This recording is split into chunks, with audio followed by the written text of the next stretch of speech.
యేసుక్రీస్తు నామమున ఈ ప్రాంతంలో నివసిస్తున్న మీ అందరికి కూడా శుభాభివందనలు తెలియజేసుకుంటా ఉన్నామండి. ముందుగా మీ అందరికి క్రిస్మస్ శుభాకాంక్షలు తెలియజేస్తా ఉన్నామండి. ప్రేమైన సహోదరి సోదరుడా, మనం ఉదయకాలం నుంచి లేచినప్పటి నుంచి అనేకమైన వార్తలు మనం వింటా ఉంటాం. ఈ టీవీల ద్వారా, ఈ సెల్ ఫోన్ల ద్వారా, వార్తాపత్రికల ద్వారా అనేకమైనటువంటి వార్తలు మనం అందరం కూడా వింటా ఉంటాం. అయితే అవన్నీ కూడా గతించిపోయేవి, అవన్నీ కూడా లయమైపోయేవి. అయితే ఈ రోజు అంటే 2023 సంవత్సరాల క్రితం పరలోకం నుండి భూమి మీదికి ఒక మంచి శుభవర్తమానము తీసుకొని రాబడింది. దేవుని వాక్యంలో పరిశుద్ధ గ్రంథమైన బైబిల్లో ఈ మాట రాయబడిందండి. ఏలైనగా మనకు శిశువు పుట్టెను, మనకు కుమారుడు అనుగ్రహించబడెను, ఆయన భుజముల మీద రాజ్యభారం ఉండెను, ఆయన ఆశ్చర్యకరుడు, ఆలోచనకర్త, బలవంతుడైన దేవుడు, నిత్యుడకు తండ్రి, సమాధానకు అధిపతిని దేవుడి వాక్యంలో రాయబడింది. అనగా దేవాది దేవుడు, ఆత్మస్వరూపైనటువంటి దేవుడు, కంటికి కనిపించినటువంటి దేవుడు, పరిశుద్ధుడైనటువంటి దేవుడు మానవాకారంలో ఈ భూమి మీదకి వచ్చినటువంటి రోజు క్రిస్మస్ అండి.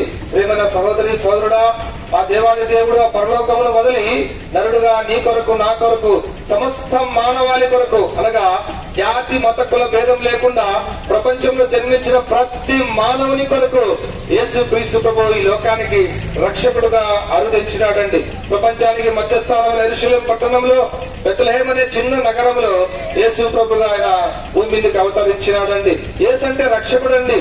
సమస్త మానవాళిని పాపం నుంచి రక్షించడానికి ఈ లోకానికి వచ్చినాడు. చాలా మంది అనుకుంటా ఉంటారు, మేమేం పాపం చేసినామో అని మీరు అనుకుంటా ఉంటారు. దేవుని వాక్యంలో ఒక మాట రాయబడింది, ఆజ్ఞ అతిక్రమమే పాపం అనే మాట రాయబడింది. దేవుడు ఏదైతే చేయొద్దన్నాడో అది చేయటమే పాపం. కనుక భూలోకంలో ఉన్న ప్రతి మానవుడు కూడా దేవుని ఆజ్ఞను మీరి పాపంలో ప్రవేశించినాడు. అలాగున పాపంలో తినచ్చు, పాపంలో త్రాగచ్చు, పాపంలో జీవిస్తూ పాపంలో సుఖిస్తా ఉన్నాడండి. దేవుని వాక్యం సెలవిస్తా ఉంది, పాపములను సుచితము మరణము అనే దేవుని వాక్యం సెలవిస్తా ఉంది. కనుక ఈ నిత్యమైనటువంటి మరణం నుండి, పాప శిక్ష నుంచి, పాప భారము నుంచి మానవుని విడిపించడానికి ఈ లోకానికి ఆయన దిగి వచ్చినాడు. లోకంలో 33.5 సంవత్సరాలు పవిత్రంగా జీవించినాడు, పాపం లేకుండా జీవించినాడు. అంతేకాదండి, నాలో పాపం ఉన్నదని మీలో ఎవరైనా నిరూపింపగలరా అని భూమి మీద మాట్లాడిన ఏకైక వ్యక్తి యేసు ప్రభుల వారండి. సహోదరి సోదరుడా, మనందరి కొరకు యేసు క్రీస్తు ప్రభుల వారు మానవాకారంలో జన్మించడమే కాకుండా దైవ శక్తిని బట్టి ఎన్నో గొప్ప అద్భుతాలు చేసినాడు.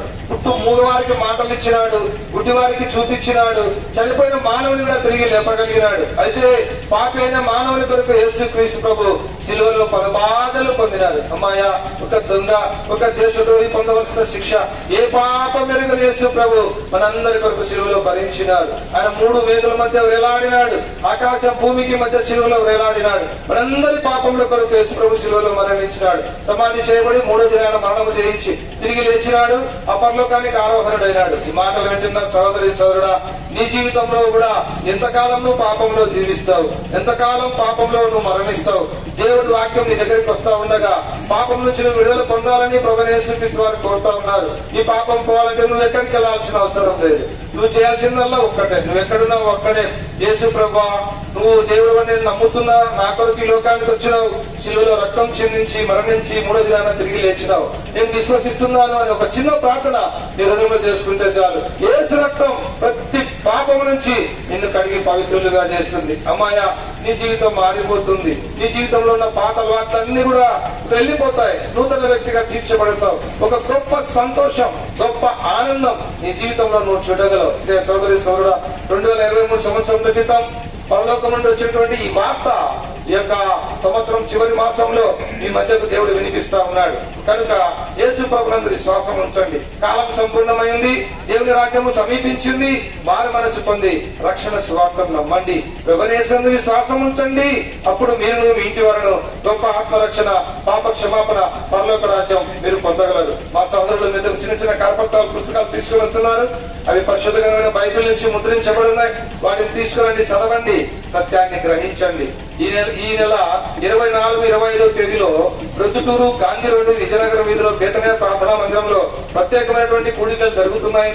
ఆ యొక్క దైవజనులు రాబోతా ఉన్నారు. మిమ్మల్ని అందరినీ కూడా ప్రేమపూర్వకంగా ఆహ్వానిస్తా ఉన్నాం. మీరందరూ కూడా రండి, దేవుని వాక్యం వినండి, సత్యాన్ని గ్రహించండి, పాపం నుంచి విడుదల పొందండి. మీ కొరకు మేము ఇప్పుడు ప్రార్థన చేస్తాం. ప్రేమ నమ్మకం వల్ల యేసు ప్రభువా మీ ఘనమైన శ్రేష్టమైన మీ పాదముల వందనములు. ప్రభువా మానవుని పరమును చేర్చుటకు, మానవుని పాపం క్షమించుటకు ఈ లోకానికి లోకరక్షకుడిగా దిగి వచ్చినారు. ఈ సత్యాన్ని ఇక్కడ ఉన్న ప్రజలందరూ కూడా విన్నారు. ప్రభువా అయ్యా మీరు మానవుని పాపం కొరకు శిలువలో మరణించి తిరిగి లేచినారు తండ్రి. ప్రభు అక్కడ ప్రజలను ప్రభుత్వ జ్ఞాపకం చేసుకునండి తండ్రి. విన్నవారిలో మీ కార్యం జరిగించండి. మీ చిత్తంలో మీ ఏర్పాట్లో ఉన్నారని రక్షించుకునండి. ప్రభు ముందుకెళ్తున్నాం. మీ ఆత్మతో అభిషేకించి మీరు మై పొందమని యేసు నామమున ప్రార్థిస్తున్నాం మా తండ్రి. ఆమేన్.